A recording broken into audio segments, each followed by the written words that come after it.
माझं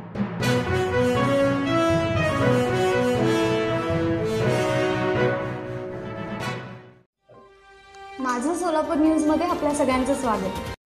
अन्न व औषध प्रशासनाच्या पथकाने बार्शी येथे 2 दुकानांवर धाड टाकून कारवाई करीत 1.5 लाख रुपयांपेक्षा जास्त किमतीचा गुटखा जप्त केला। या प्रकरणात 2 व्यापाऱ्यांसह 7 जणांवर गुन्हा दाखल करण्यात आला असून अन्न व औषध प्रशासन विभागाचे सहाय्यक आयुक्त साहेबराव देसाई यांच्या पथकाने गुरुवारी बार्शी येथे कारवाई केली। या पथकाने बार्शीतील लता टॉकीज शेजारील महेश ट्रेडर्स व गणपती मंदिराजवळ असणाऱ्या मे गजानन ट्रेडर्सच्या 2 दुकानांवर धाड टाकून दोन्ही दुकानातून सुगंधी मसाला गुटखा प्रतिबंध असलेले अन्नपदार्थ जप्त करण्यात आले असून या कारवाईत 1,58,000 रुपये किमतीचा मुद्देमाल जप्त करण्यात आला आहे।